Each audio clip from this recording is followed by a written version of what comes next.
तो आज हम लोग करेंगे क्लास 12 का इंग्लिश कोर का चैप्टर नंबर 1 जिसका नाम है द लास्ट लेसन। और इस चैप्टर को हम लोग फुल डिटेल में जानेंगे, अच्छे से इसको रिवाइज करेंगे। तो चलिए स्टार्ट करते हैं।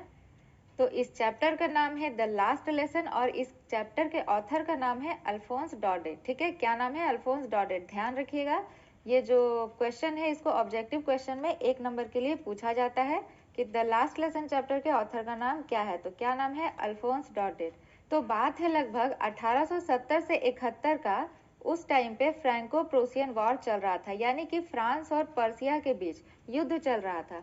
तो ये जो पूरा स्टोरी है, ये जो पूरा चैप्टर है, ये इसी टाइमलाइन में इसको सेट किया गया 1870 से 71 के बीच, जब फ्रांस और पर्सिया के बीच युद्ध चल रहा था। और इसको फ्रैंको प्रोसियन वॉर भी कहा जाता है। ठीक है, तो ये जो पर्सिया है ना, ये उस टाइम पे जर्मनी, पोलैंड और ऑस्ट्रिया से मिलकर बना हुआ था। ठीक है, 3 देशों से मिलकर ये पर्सिया बना था, जर्मनी, पोलैंड और ऑस्ट्रिया से।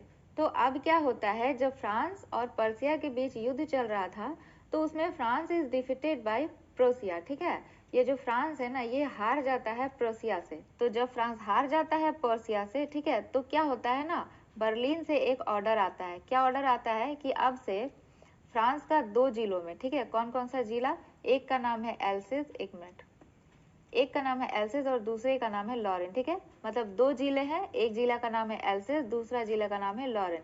इन दोनों जिलों के स्कूलों में, ठीक है, इन दोनों जिलों के स्कूलों में सिर्फ और सिर्फ जर्मन लैंग्वेज सिखाया जाए, क्योंकि फ्रांस जो है वो हार गया था। किससे हार गया था? पर्सिया से हार गया था। तो बर्लिन से ये ऑर्डर पास किया जाता है कि अब से इन दोनों जिलों के स्कूलों में सिर्फ और सिर्फ जर्मन भाषा ही सिखाया जाएगा।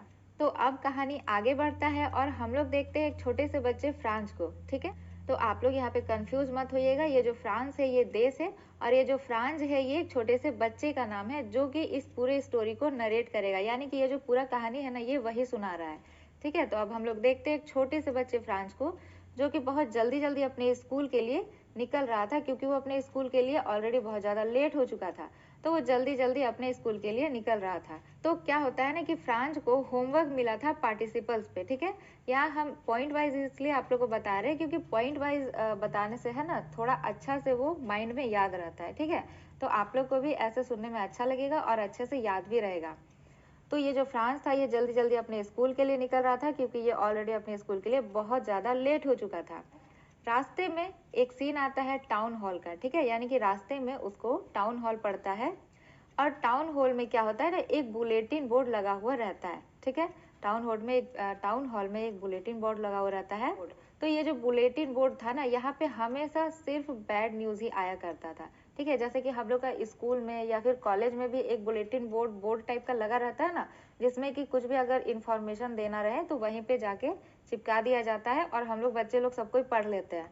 तो उसी तरह ये जो टाउन हॉल है, यहाँ पे एक बुलेटिन बोर्ड था जिसमें कि सिर्फ और सिर्फ बुरी खबरें ही आया करती थी, जैसे कि फ्रांस हार गया, या फिर इतने सैनिक घायल हुए, आज ये हुआ, आज वो हुआ, आज बर्लिन से ये ऑर्डर आया, आज वो आया। ठीक है, तो सिर्फ और सिर्फ इस बुलेटिन बोर्ड में बैड न्यूज़ ही आया करता था। तो ये जो बुलेटिन बोर्ड है ना, इसके सामने बहुत ज़्यादा भीड़ लगा हुआ था। ठीक है, तो और फ्रांस इसको देखकर सोच ही रहा था कि ये जो बुलेटिन बोर्ड है, इसमें सिर्फ और सिर्फ हमेशा बुरी खबरें ही आया करती है। लेकिन फ्रांस ऑलरेडी अपने स्कूल के लिए लेट हो चुका था, तो उसके पास इतना टाइम था ही नहीं कि वो वहाँ रुके और वहाँ पे पढ़ सके कि आखिर इसमें कौन सा न्यूज आया हुआ है। ठीक है, वो बस देखता है कि यहाँ पे बहुत ज़्यादा भीड़ लगा हुआ है और वो वहाँ से फिर साइड होके जल्दी जल्दी अपने स्कूल के लिए आने लगता है। उसको रास्ते में कोई टॉन्ट भी करता है कि तुम आराम से जाओ, स्कूल जाने के लिए कोई जल्दी नहीं है, तुम अगर आराम से भी जाओगे तो अपने स्कूल पहुँच ही जाओगे। तो लेकिन फ्रांस के पास इतना टाइम नहीं था कि वो देखे कि कौन हमको टोंट किया है या फिर हम इसका पलट के जवाब दे। ठीक है, तो वो जल्दी जल्दी अपने स्कूल के लिए जाने लगता है वहाँ से। अब क्या होता है कि ये जो फ्रांस है, ये जल्दी जल्दी में जैसे तैसे अपने स्कूल पहुंचता है और मन में ये सोचते जा रहा था कि ये स्कूल, ये किताबें, ये सब कुछ, ये होमवर्क, ये सब आखिर कितना बोरिंग है ना।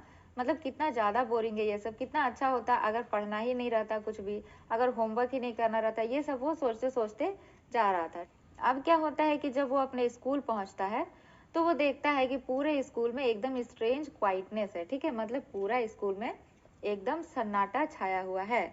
तो फ्रांस देखता है कि वैसे तो स्कूल में बहुत ज़्यादा हल्ला होते रहता है, हर कोई इधर उधर भागते रहता है, कोई झगड़ा करते रहता है, मतलब बच्चे जो है आपस में गपशप करते रहते हैं। लेकिन आज जो है पूरा स्कूल एकदम सन्नाटा है। आखिर ऐसा क्यों है? ठीक है, वो सोच में पड़ जाता है। फिर क्या होता है कि जब वो खिड़की से अपने क्लासरूम की तरफ देखता है ना, द क्लासरूम सरप्राइज फ्रांस। ठीक है, जब वो खिड़की से अपने क्लासरूम की तरफ देखता है तो वो एकदम सरप्राइज रह जाता है, क्योंकि वो देखता है कि पूरा क्लास एकदम शांत बैठा हुआ है, कोई भी बच्चा हल्ला नहीं कर रहा है।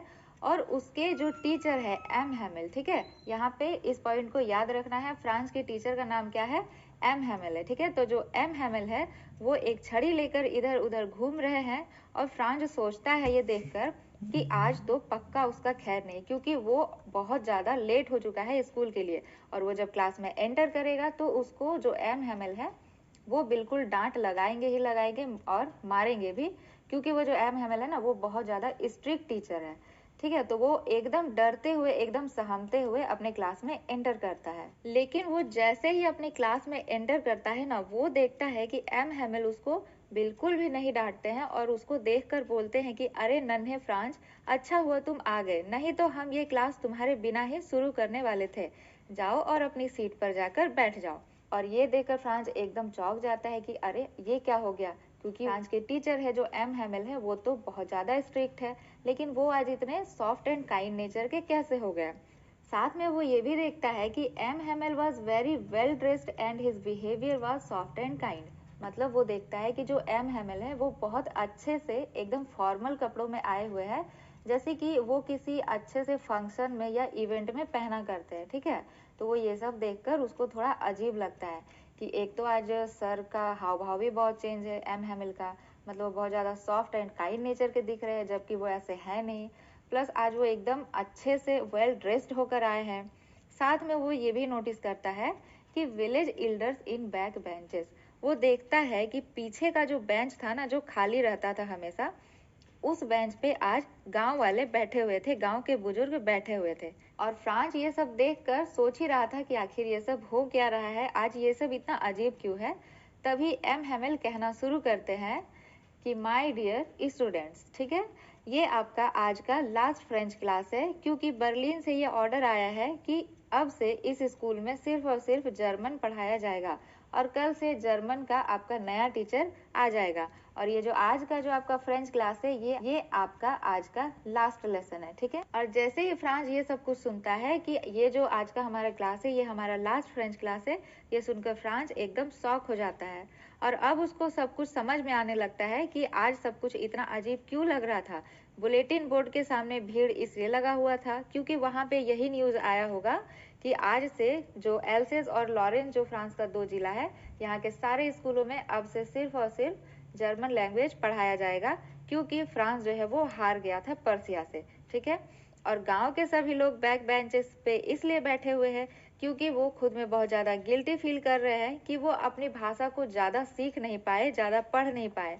और साथ ही वो एम हैमिल को रिस्पेक्ट देने के लिए यहाँ आए हुए हैं, क्योंकि एम हैमिल ने अपने पूरे 40 साल दिए थे इस स्कूल को, मतलब वो पूरे 40 साल से इस स्कूल में पढ़ा रहे थे। और अब फ्रांस ये भी समझ जाता है कि जो एम हैमिल है वो इतने अच्छे से वेल ड्रेस्ड होकर क्यों आए हैं, क्योंकि वो बताना चाहते हैं, वो दिखाना चाहते हैं कि वो अपने लैंग्वेज से कितना ज़्यादा प्यार करते हैं। ठीक है, उस लैंग्वेज का कितना ज़्यादा रिस्पेक्ट करते हैं।